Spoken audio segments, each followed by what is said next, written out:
I'm Diane Hall with AARP Missouri, and I'd like to welcome you to Yoga with Tyler. This is our third class in an 8-week yoga series that will run through November 17th. This yoga series is part of AARP Missouri's Moving It Fitness series. If this is your first time joining us or the first time in a yoga class, do not worry. You'll easily be able to follow the moves and positions because Tyler gives excellent explanations and cues. This class is suitable for many levels of fitness, but you know your own limitations. Please, please do not try to go beyond what you know is right for you. If you have any concerns at all, check with your doctor before participating in this or any other AARP fitness offering. AARP Missouri also offers other live classes, Bar Rumba and Forever Fit, and we have links to past programs. My apologies. We have links to past programs like Zumba Light and Movement for Life that you can participate in, and you can find those links for current, past, and upcoming programs at aarp.org/movingit. All of our programming is created with people 50 plus in mind, but it's good for anybody of any age, anywhere now that we have the internet thing going on. AARP hopes these fitness classes, like this yoga class, will be great options for anyone who may not be able to, or who may be a little hesitant to attend a traditional fitness class, like a caregiver or someone who has some health limitations, or just the convenience of working out from home. In addition to online fitness classes, AARP also has resources for caregivers, up-to-date COVID-19 information, and technology information on our website, aarp.org/nearyou. Now, let's get started with our yoga class. Our instructor is Tyler Ferguson. Hi, Tyler. Tyler, take us away. Hey. Thank you, Diane. Good morning, everyone. Thanks for joining me. This is our third in a series of 8 classes exploring the 7 energetic centers. Our energetic centers are areas in the body where a significant number of nerve endings meet, increasing the sensitivity and the functionality of this specific region. We covered our root area and our sacral area in the last 2 weeks, and now we're moving into our solar plexus area. This is located slightly above the belly button and then slightly below where the rib cages come apart. So it's that really tender solar plexus area that can sort of take the wind out of you if you get hit in there. It's more located back behind your stomach, but that's kind of the general area that we're talking about today. So I'd like to invite you to go ahead and come to your seated position as I talk to you more about this area. So whether you're in a chair with your feet on the ground or on blocks or in some seated position, just find yourself connecting to the ground. So rooting down and then using the idea of roots going into the earth to help you lift and lengthen. And as we start with our grounding, you can contemplate this area. Maybe close your eyes or just relax your eye gaze down to the floor in front of you. Reach up long through the crown of the head and begin to inhale through the nose and exhale through the nose. So closing the lips as much as it's comfortable for you. And if you notice that you make a sound in the back of your throat like waves, like the ocean, or like a Darth Vader-y kind of sound, that's good. It's a good sound. When you inhale, notice if you can have the belly expand and rise forward or expand out, allowing the diaphragm to expand. And then when you exhale, feel that belly button push back towards the spine, sending the diaphragm to help the lungs exhale all the air. Continue breathing in this way, maybe noticing that sound. The solar plexus center is just above the sacral area. And like our root and sacral areas, this is closely associated with our digestive system, but specifically it's aligned with the pancreas, which is connected to all of our digestive organs. So it's important to consider how we fuel our body when we contemplate this energetic center. Keep breathing. Nice and slow. the element of this area is fire. So fire creates energy. So our metabolism turns matter into energy, which is why we're thinking about the food that we eat when we think about this energetic center. How we fuel our body, which allows us to transform energy into movement. You might begin to contemplate how this center is in the forefront in the moves that we explore today. And given its central location in our body, this is our area of motivation, our area of power. It's our source of strength, discipline, individuality. This area governs our ability to confidently and courageously engage with the world around us. This area is about overcoming inertia and taking action. Take one more deep inhale. On your exhale, allow your eyes to open. And then if you're sitting on the ground, just cross your legs in the other direction. You can re-establish your props if that feels best in your easy pose. We're going to talk about a mudra today, and a mudra is just a shape that we take with the hands. I was reading about the benefits of mudras for people that have or experience arthritis in their hands, and I thought that would be a nice addition to our class to learn different mudras. So today's mudra, you're going to take the fourth finger, the ring finger, and bring it to your thumb. It's going to look like this, and then see how my fingers are kind of curved. I'm going to use this opportunity to stretch and lengthen through my hand. So if you see this pinky, I have a hard time elongating that pinky. I'm just going to go in there and teach it how to elongate. So you might try that too. And then rest the palms on your thighs, elbows down and in. Feel the lats working as you do this. And then just play around with how much pressure the fingertips are touching and how hard you're working to lengthen through the fingertips. With your elbows in and your shoulders down, you can start to feel the lats engage, which is part of your core, and drawing your belly button into your spine, also engaging core. One round of breath here.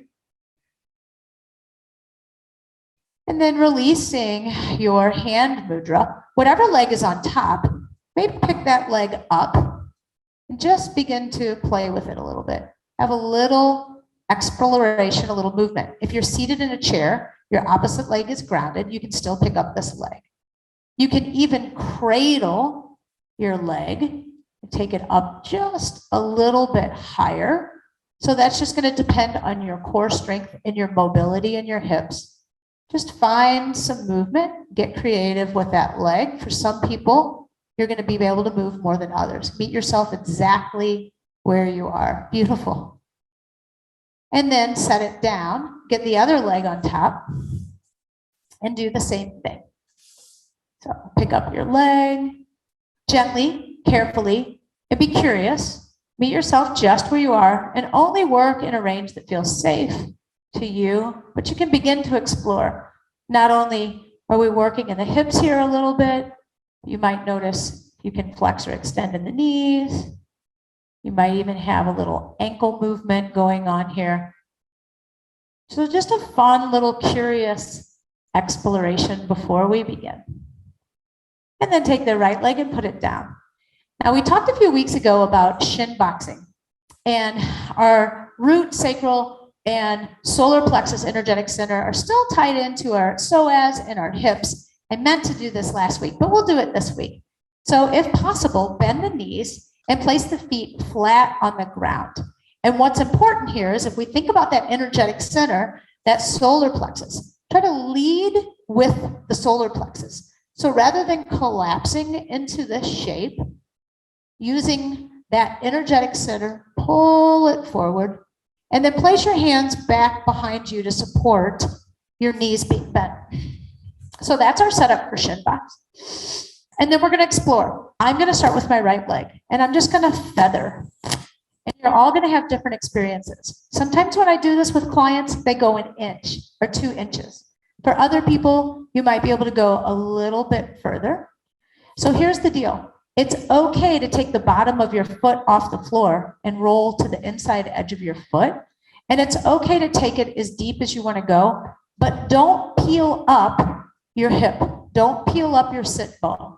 Keep your sit bone down, which makes your pelvis even, and just find movement in the hip socket. Only move as far as it feels good to you. It's the beginning of our shin box. Let's pause, plant that foot, take it on the other side. So you just start off. And what I like to do is say, okay, who's coming to the party? Wake up, left knee or left hip. We're going to go to a party. Who all's coming? What tissues are you inviting along? What muscles, tendons are awake to join in? For me, my left hip is much less mobile and more painful than my right hip. I just acknowledge that. I understand it. And yoga is observation, self-observation. So I learned that about my left hip. It's a little angry when we do this. Okay, that's where my labral tear is. So I'm a little bit more careful on this side. All right, so now that we warmed it up, for some of you, you're going to stay right there. That's your shin box. For others, we're going to go back to that original leg. We're going to let it drop down, but let the other knee fall down too, and then sit up. Now, your sit bone might come off the ground in this one. Inhale, place your hands back for support. Let the sit bones connect. Let the knees fall over to the other direction. I'm up on my blanket and I'm falling off, so I'm going to go down to the floor. I'm going to sit tall. Hands go back for support. Pelvis is neutral. Sit bones on the ground. Both knees come down. Or maybe they don't come down. Maybe they stay right here. So as long as you feel safe, you can just explore moving in your shin box. And I can tell you that regardless of what you're feeling today, if this is feeling, I'm not so sure about this, finding this shin box movement daily, you can just wake up and do about 3 or 4 passes each day. It will help you find some mobility in your hips. So let's just end so that we have an equal number of reps on both sides. Come back to seated. Allow the feet to meet one another. Take your hands forward. And then notice again that solar plexus. Don't let it hide under a bushel. No, let it shine. And then with a long spine, can you relax the tension in the thighs? I don't mean that you have to put your knees to the floor. Can you just relax the tension? And feel the core working a little bit as you sit tall. Make sure you breathe. When we have these holding postures, sometimes we hold our breath to hold the posture. So breathe. Release the feet and scoop up the outer thighs. Help yourself bring your knees right back up to center. And then we're going to come down to our tabletop shape on the floor. So moving over to hands and knees. Take a moment to pad your knees if that feels best for you. You can use a blanket or I'm not going to use one, but I was just going to show you how you can just put your blanket right under your knees or a gardening pad. If you don't have anything to pad your knees today and you really wish you did, a great little yoga trick is just to roll up your mat and bam, you got some padding right there. So a couple of ways to pad the knees. Now let's work our tabletop. Spread your fingertips nice and wide. So I'll show you this direction.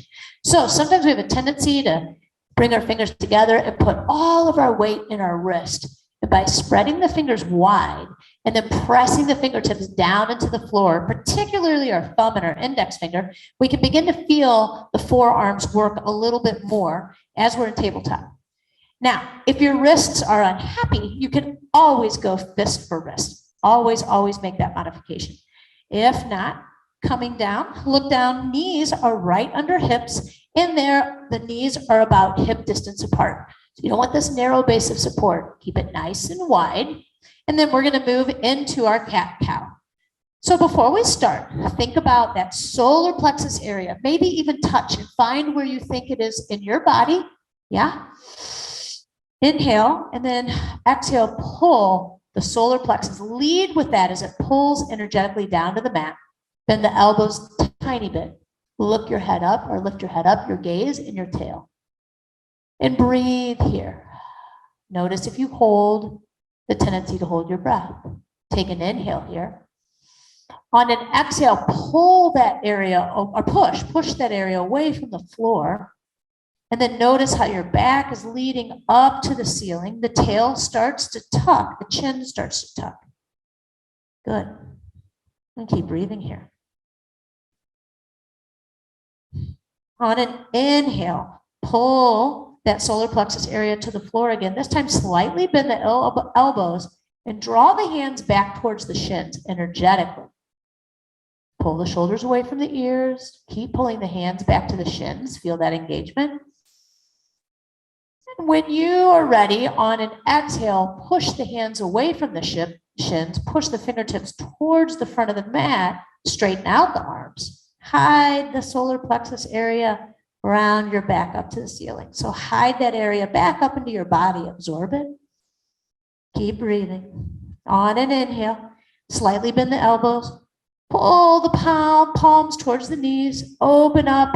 Shine that solar plexus area. Lift the gaze. And then pull that area through your arms, like you're pulling it through to the front of your mat. That'll create some length in your spine. Exhale, straighten out the arms more. Push and round your spine up to the ceiling one final time. Draw chin into chest. Hide that solar plexus area. And then come to neutral. Now, at this point, your wrists might need a rest, so you can come to fist for wrists. You can curl toes and come back, put toes down, come off your wrists if you want to. All we're doing is taking a break on the wrists right now. So if you can come to the knees and give them a break, or maybe it just feels better to take your wrists and put them in some different orientations. So the fingers can face one another and you can palm through, finding some stretches. Again, you don't have to be on your wrists. You can be up and often and just circling them around, or you can play around with these different placements, stretches in the wrists. Okay, either option is fine for you. And then we're going to get back to our table. You might even take that mudra, right? See how the hands want to open up, how that mudra feels. And then come back to tabletop. We're going to do our sunbird or spinal balance pose. Draw the right shoulder down and away from the ear and try to wake up the lat on your right side while pressing the top of your left foot into the ground. Draw navel up into the spine and connect that solar plexus area. From there, extend through the right foot. Take the right foot straight back. It doesn't have to go up in the air. It just has to go straight back. Sometimes people want to go here. See how I lose energy and leak here? No, just send it straight back. Push through the heel, draw the toes down. And if your hip is hiking up, pull it down. Revisit that solar plexus area. Draw it up and in, gain power from that. Imagine it as a radiating yellow ball of energy supporting this pose. Maybe the opposite hand reaches forward, but it doesn't have to. For those who have done this pose, it might feel okay. If you're new, just leave it down on the mat. Let's bring our right knee back down. Put your big toes together, widen your knees, and send your hips back to your heels as far as that feels comfortable. And then bring your head to rest. So I want you to completely let go with your head here. So you might smash your nose, put your weight in your forehead, and if your head doesn't reach a mat, bring in a block or a pillow or a blanket so you can completely surrender here. Notice how the breath feels from this position. And notice if you can still fill up the belly and make that wave ocean sound by breathing in and out through the nose. If your heart rate starts to increase and you feel like you need to exhale through the mouth, then by all means do that. Press your fingertips into the mat. Pull yourself back up into your tabletop position. This time, your left arm, left shoulder draws away from the ear, turning on that left lat muscle, and the right shin presses into the ground. Feel the connection from the right shin all the way up into that solar plexus. Don't let it leak energy. Find strength there. and then send the left leg back. Good. Push through the heel. Feel the front of the hip open up. Dial that hip down. And keep corkscrewing the left arm to support the left side where the left leg left. You can keep your right arm down, or if you feel balanced, bring your right arm forward. Either version is okay. Meet yourself where you are. Connect to your solar plexus center, your center of power, your center of strength, your willpower. Right hand goes down, left knee goes down. This time, you can keep your knees and your legs in kind of train tracks, and then just send your hips back and notice how child's pose feels in this position. Now, if you need a little bit more room for your belly or your front side, then opening up your legs might feel better here. But if you have the space to keep your legs narrower, you might feel the back open up a little bit more with this orientation of the pose. Deep breath into this shape. And then place the fingertips into the mat. Draw the navel into the spine. Find the solar plexus area. Draw it into the spine and pull yourself back up to tabletop. Notice how you can invite more tissue to the party. Look at my hair here. Okay, I'm going ponytail next week. More tissue to the party when you come up. Okay, let's talk about down dog, guys. This is the part of the class where we move into our downward facing dog. And we had some questions last week about down dog, particularly with the toes curled under. It's actually an extension, which was painful for some in down dog. So we're going to unpack that a little bit. If you modify the angle of down dog, so you bring your hands up higher, that will allow you to put your heels down. And once your heels are down, you don't have to deal with that toe bend. So whether it's on blocks, whether it's on a chair, whether it's into the wall, this is still down dog. Down dog is about the spine. It's about the line of energy from the fingertips to the hips, okay? So that's one of my little things I'm gonna say about down dog. The other thing is you can do down dog with your toes down, but it's a pretty advanced move, but you can do it. So that's an option. Stay with me. Let's get into down dog together. So take your props wherever you want to, curl your toes under, draw navel to the spine, and then draw the solar plexus in.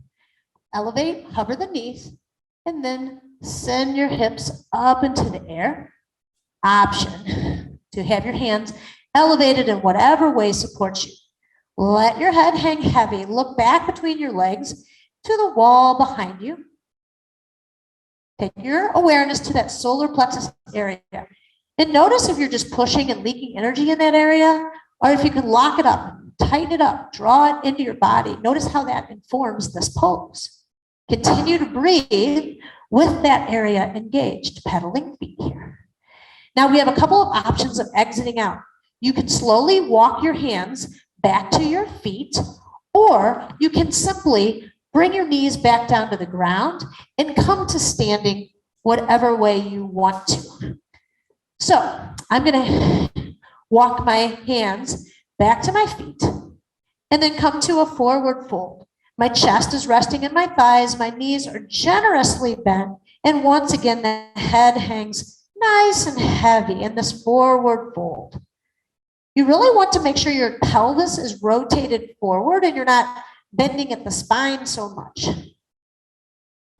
Place your weight in your heels and then feel the glutes contract as you do. Walk your hands up your legs, up to your knees. Keep pressing down through the heels and come to standing, rising up out of that forward fold. You might be a little dizzy. Reach your arms up and exhale down to the side. Now, if coming out of downward dog and going to that forward fold makes you dizzy, your option for class is to come out of downward dog and just come to standing, and then we'll meet in mountain pose, okay? Let's work on our mountain pose a little bit. We've been working on this for the last few weeks. Take a moment to allow the tissues in the feet to warm up and soften up. So rock back and forth in the toes, opening up the bottom of the feet, making better contact with the ground. And then pause, feel your big toe mound, piggy toe mound in your heels. If possible, it's nice if your toes are tracking forward.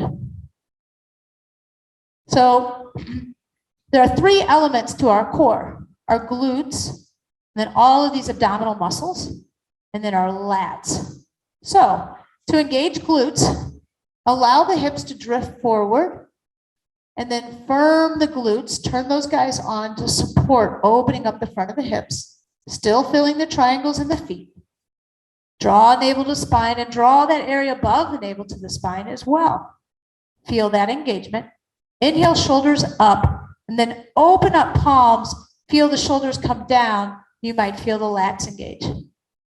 Slightly draw the feet toward one another, finding that external rotation that I like to teach, torque in the legs, and breathe. Strong mountain pose. And just standing and breathing, finding that Ujjayi breath, mouth is closed, inhale through the nose, fill up in the belly. This can be work if we're active. If we're engaging these areas, this mountain pose can be active.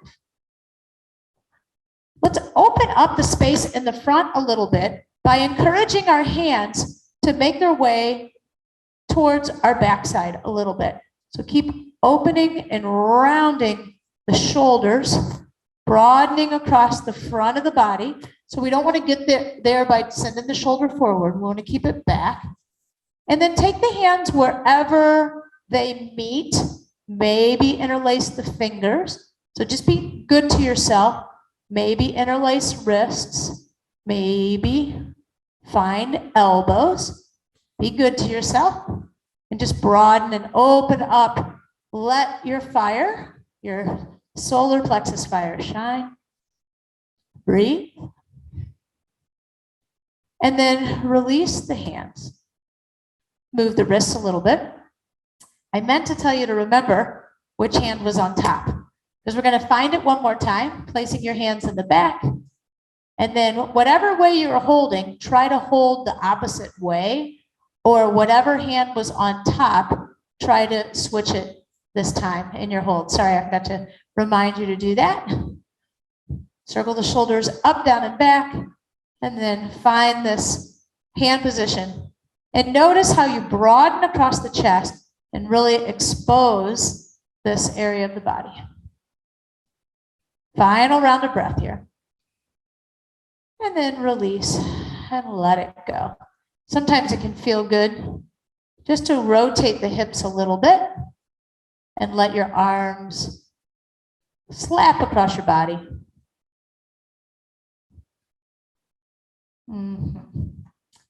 And then we're going to move into some warrior work today. So this is our area of our strength and our confidence. So there's nothing more powerful than our warrior poses. So toe heel, your feet nice and wide as it feels safe in your body. Elevate your arms up so that the outsides of your feet fall somewhere between your elbow and your wrist. And then bring your arms back to your waist. Pivot your right toes 45 degrees, or 1/4 of a turn. And then take the leg that's the opposite leg and send the heel back towards that end of the mat. Good. Bend the knee so that the toes that turn towards, so I did my right side, the toes that face the short end of the mat, that's the knee that's bent. And look down and see the knee that's tracking right over the toes. So we've got this warrior base in our legs. And if you contemplate it just quickly from the root center and the sacral center where the hips are rotated, let's get up into the solar plexus area, keeping the knee right where it is. Let's pick up the ribs and rotate the ribs so they truly face forward. The hips might still be a little 45 degrees, and the knees are totally at the opposite wall, 1/4 of a turn. But you're getting this nice deep rotation in the trunk. And then notice if you're flying in the trunk, pull your shoulders back. And when you think you have it, elevate the arms and turn your eye gaze over the fingertips that correspond to the bent knee. Take a peek down Look at that bent knee. Straighten it out. Breathe. Inhale. Exhale. Find your pose again.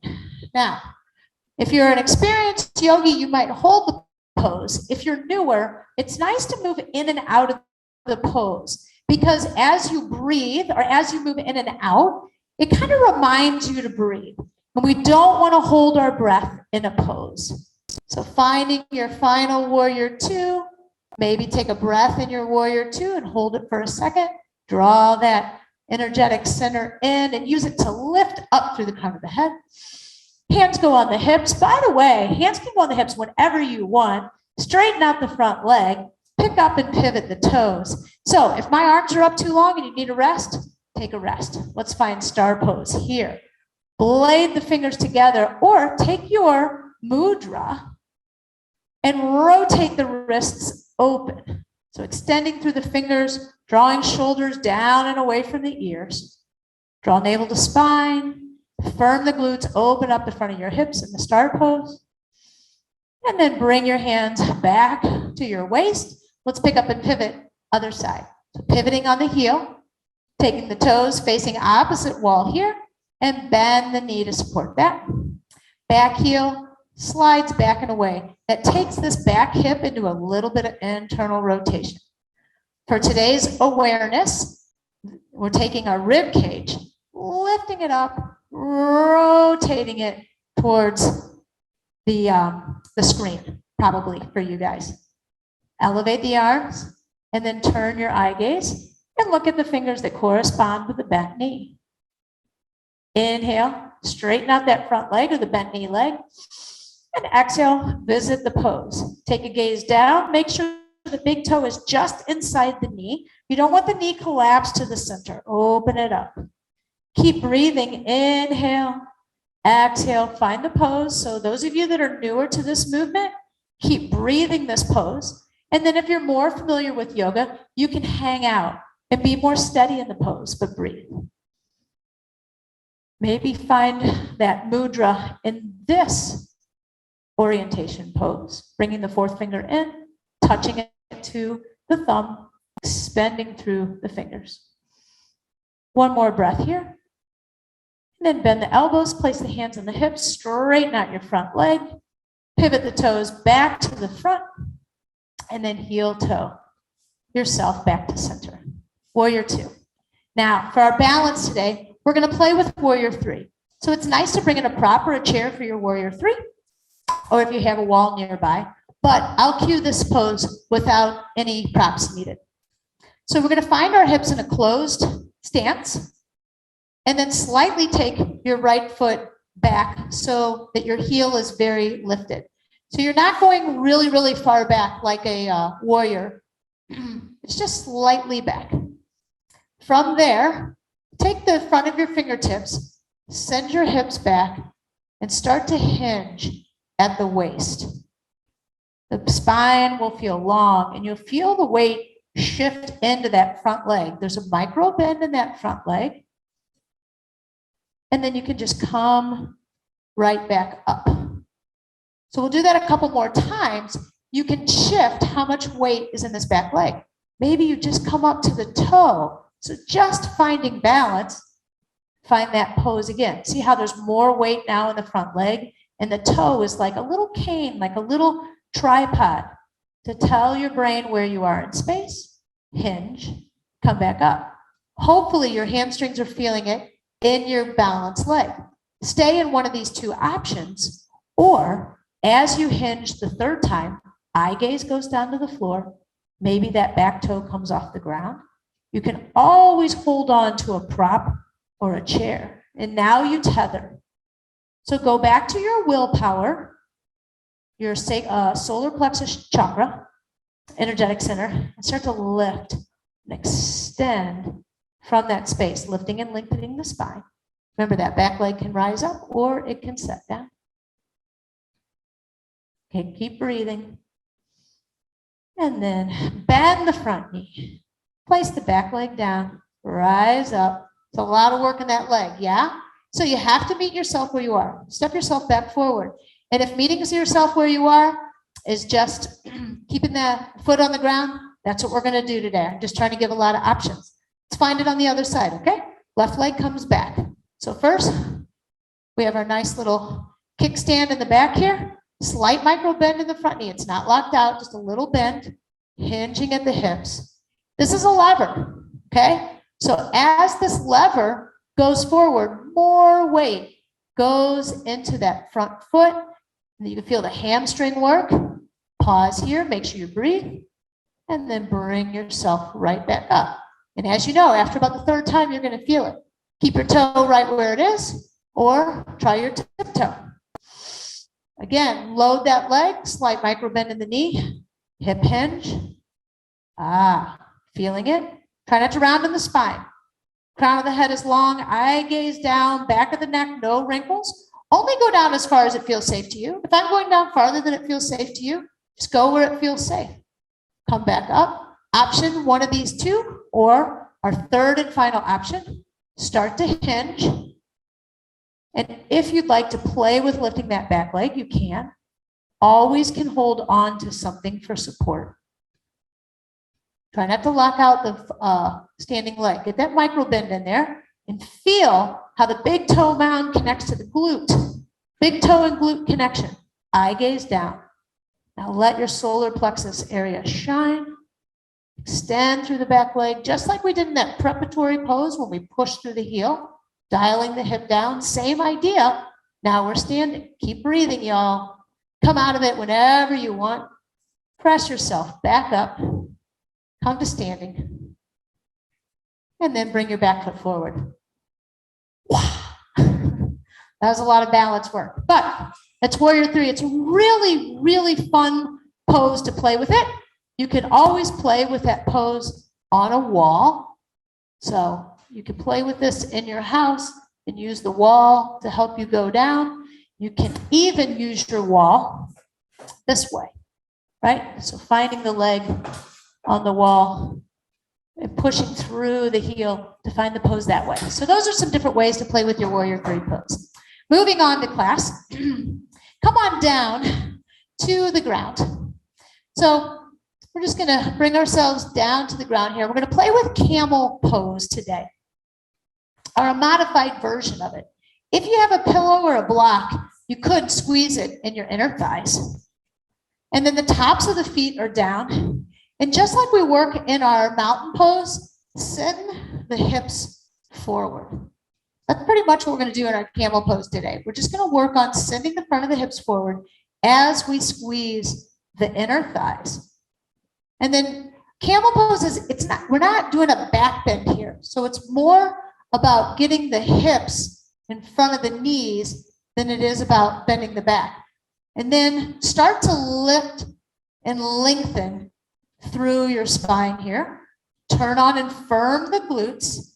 Maybe take your hands and put them just above your seat here, like we did when we were standing. Let the elbows draw down and in to open up and broaden the chest.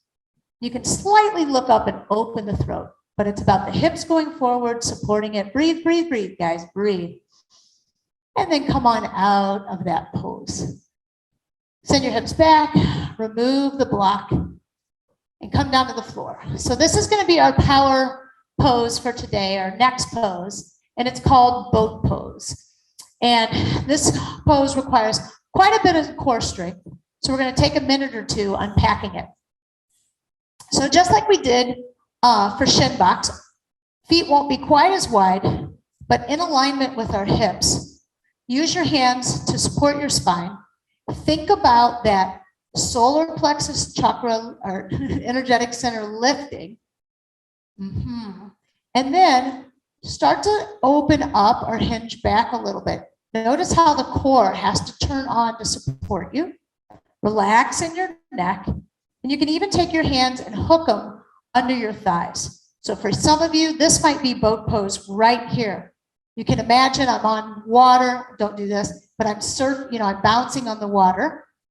So for some, you're right here. For others, you might play with lifting one leg, feel how the core works, and then lifting the other leg. So for some of you, you're there, just lifting opposite legs. If you want a little bit more, let's try lifting right leg, extending right arm. Switch. Lift, whatever, opposite leg. I think I got it wrong. Lift right leg, extend left arm. Lift left leg, extend right arm. There we go. So maybe you play around with that.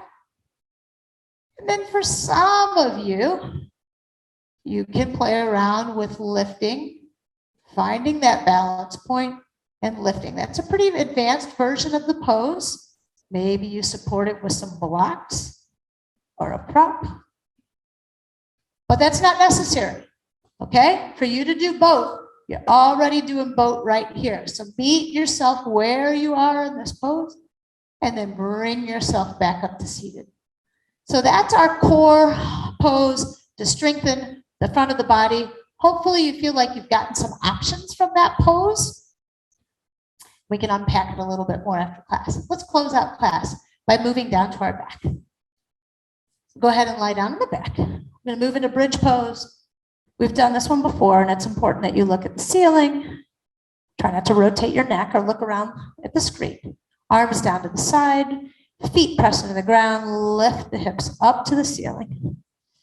And then support the opening of the hips by just firming the glutes. And the glutes are that fleshy muscle above and along the sit bones. Our bum, our rear. And then lower the hips back down. Walk the feet so that the toes are right off the edges of the mat. So if you're not working on a mat, the toes are just wider than the hips, heels a little bit in. Let the right knee fall down to the side and the left knee follow. And then try to let go here. So let go all the tension in your mouth and your jaw and your shoulders and your hands. And just breathe and surrender a little bit here.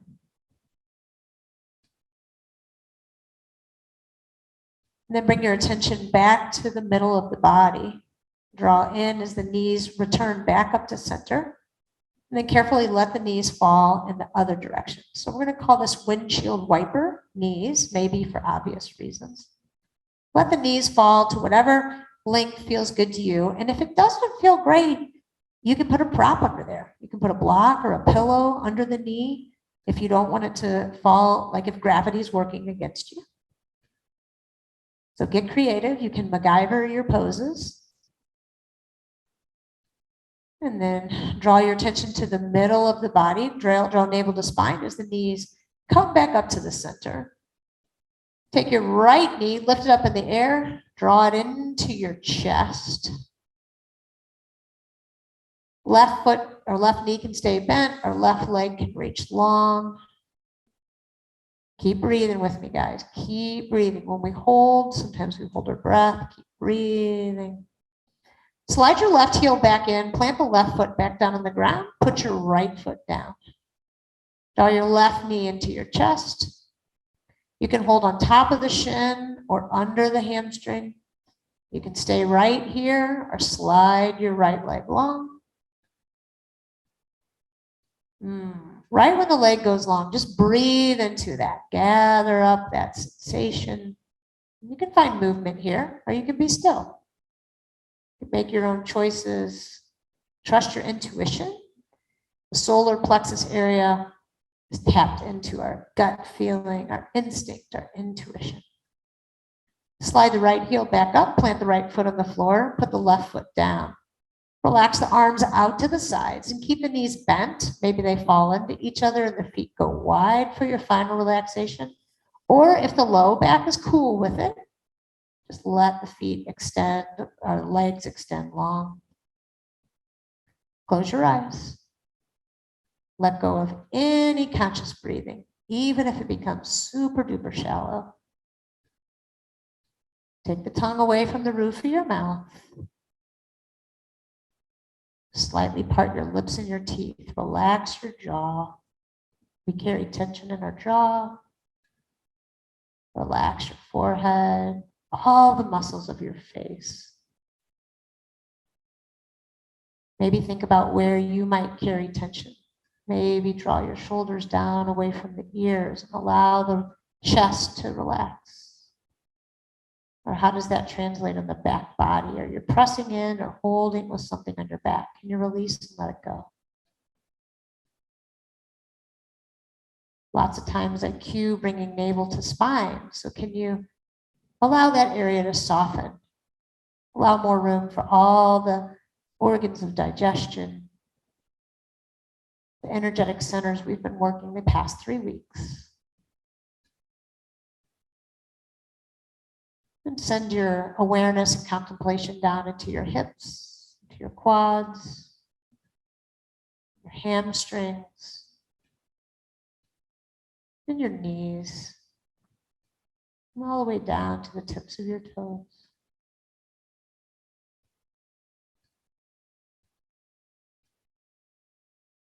And then find movements in your fingertips and your toes. And we'll exit out of this final relaxation together as a class, unless you want to stay in your relaxation a little bit longer. And if that's what's best for you, then do so. Stop listening to my voice right now.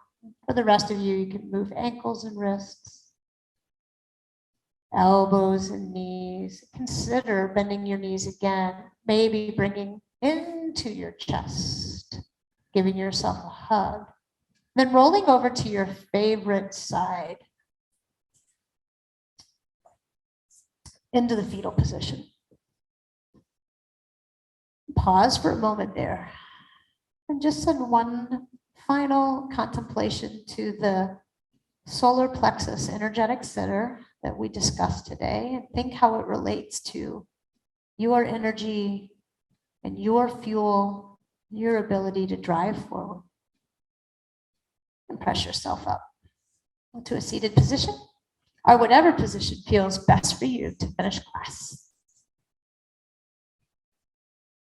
And sitting up nice and tall. This is also a mudra, just putting the hands together in this prayer shape. You can just notice how pressing into the fingertips allows the shoulders to relax, maybe the elbows to elevate. May you breathe in and out the flames of the inner sun, your inner sun, and feel your body radiate with new purpose, new wisdom, and new strength. Thanks for joining me, guys.